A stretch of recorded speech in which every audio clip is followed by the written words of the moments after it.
আপুর জন্য দোয়া করছি। এই হাতটা রক্ত পড়ে গেছে নিচে দিকে বাথরুমে। আচ্ছা আচ্ছা, অসংখ্য ধন্যবাদ। খুবই খুবই ছোট্ট হৃদয়ের যে কথা, তার আপুর হাত কেটে গেছে সেজন্য দোয়া করেছে। আমরা তো আশা করি কুরবানি দিলে কুরবানির যে মাংসটা আছে গরিবকে দেওয়ার জন্য আমরা দেই। আল্লাহ যে চায় সবাই যেন দেয়, তাহলে আর কোনো ভেদাভেদ থাকবে না। হাবিব, যারা মুসল্লি এসেছিলেন ঈদের জামাতগুলো অংশ নেবার জন্য, তাদের উৎসাহ উদ্দীপনা কেমন দেখেছেন? বিশেষ করে মোনাজাতে তারা দেশ এবং জাতিকে নিয়ে কি ধরনের প্রার্থনা করেছেন? প্রধান জামাত থেকে শুরু করে এই পঞ্চম জামাতের কি কি তথ্য আছে আপনার কাছে জানতে চাই। ধন্যবাদ। আসলে ঈদ মানেই আনন্দ এবং উৎসব, সুতরাং কারোর মধ্যে উৎসাহ উদ্দীপনার কমতি নেই। এই বায়তুল মোকাররম জাতীয় মসজিদের যে শেষ জামাতটি, অর্থাৎ 10:45-এ যে শেষ জামাত অনুষ্ঠিত হওয়ার কথা ছিল, সেটি এরই মধ্যে শেষ হয়েছে। আপনি দেখছেন যে অনেকে মুসল্লিরা নামাজ শেষ করে বেরিয়ে যাচ্ছেন দোয়া মোনাজাতের মধ্য দিয়ে। আজকে এই যে 5টি ঈদের জামাত অনুষ্ঠিত হলো, তারই পরিসমাপ্তি ঘটলো, অর্থাৎ এরপরে আর কোনো ঈদের জামাত নেই। প্রত্যেকটি ঈদ জামাতেই কিন্তু অসংখ্য মানুষ সামিল হয়েছেন। রাজধানী অনেক দূর দূরান্ত থেকে অনেক মানুষ এখানে এই ঈদ জামাতে সামিল হতে ছুটে এসেছিলেন এবং ছোট বড় সব বয়সের মানুষ তারা এখানে এসেছেন। প্রত্যেকবারই কিন্তু আমরা দেখেছি বায়তুল মোকাররমের ভেতরের যে মসজিদের মূল অংশটি সেটি পরিপূর্ণ ছিল কানায় কানায়, এবং যারা এখানে আসছেন সবার মধ্যেই এক ধরনের ব্যাকুলতা, যে এই যে সারা বিশ্বব্যাপী এক ধরনের যে যুদ্ধাংদেহী যে পরিস্থিতি, সেটির অবসান ঘটুক এই উৎসবের দিনে, এবং এই যে ত্যাগের মহিমা, কোরবানির যে শিক্ষা, সেই শিক্ষা প্রত্যেকটি মানুষের জীবনে ছড়িয়ে পড়ুক, সেই প্রত্যাশার কথা জানাচ্ছেন। আমাদের সাথে রয়েছেন একজন অভিভাবক, তার সন্তানকে নিয়ে এসেছেন। আমরা একটু তার সাথে কথা বলবো।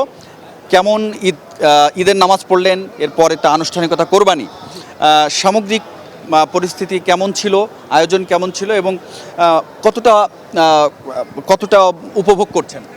আলহামদুলিল্লাহ, খুব সুন্দর হয়েছে। তাদের ব্যবস্থাপনা, তাদের সব আলহামদুলিল্লাহ সব ভালো। আমরা সুন্দরভাবে শেষ করতে পেরেছি। এই জন্য সরকারকে, কর্তৃপক্ষকে আমরা ধন্যবাদ জানাই। আলহামদুলিল্লাহ খুব ভালো। তার ছোট শিশু সন্তান, তুমি নামাজ আদায় করেছো? হ্যাঁ।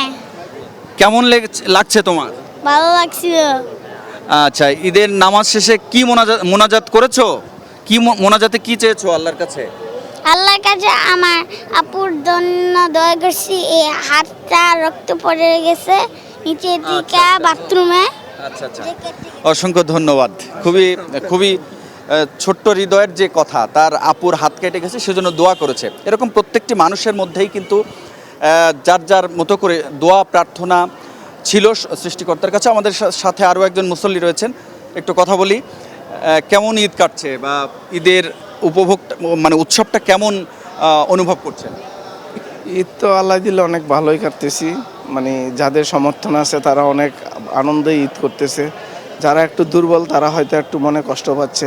তো আল্লাহর কাছে দোয়া করি সবাই যেন এক সমানভাবে ঈদ উদযাপন করতে পারে।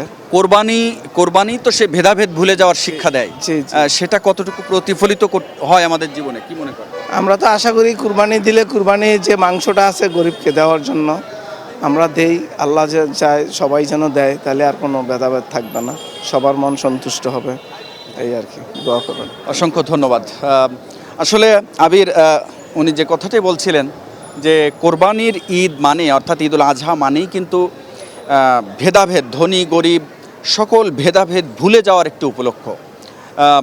আপনি এই কোরবানির যে ইতিহাস, সেটি নিঃসন্দেহে প্রত্যেকটি মুসলমানেরই জানা, যে হযরত ইব্রাহিম আলাইহিস সালাম তার সন্তানকে, প্রিয় সন্তান ইসমাইল আলাইহিস সালামকে যে কোরবানির যে ঘটনাটি আমরা বিভিন্ন ধর্মীয় গ্রন্থ থেকে জানি, সেই শিক্ষার উপলক্ষ কিন্তু এই ঈদুল আজহা, অর্থাৎ সেই দিনটাকে স্মরণ করে রাখার জন্য মূলত গোটা মুসলিম উম্মা এই দিনে তাদের প্রিয় পশুটি কোরবানি দেন। আর এই কোরবানির যে মাংসটি, সেটি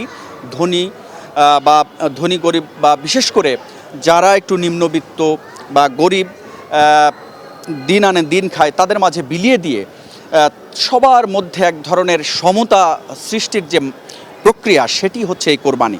সুতরাং এখানে এই ঈদ জামাতে যারা সামিল হয়েছেন সবাই দোয়া করেছেন দুহাত তুলে। আমরা দেখেছি অসংখ্য মানুষ তারা চোখের পানি ছেড়ে দিয়ে তারা সৃষ্টিকর্তার কাছে দুহাত তুলে কেঁদেছেন যেন আমাদের গোটা মুসলিম উম্মার মধ্যে শান্তি বিরাজ করে এবং কোনো ধরনের ভেদাভেদ যেন না থাকে।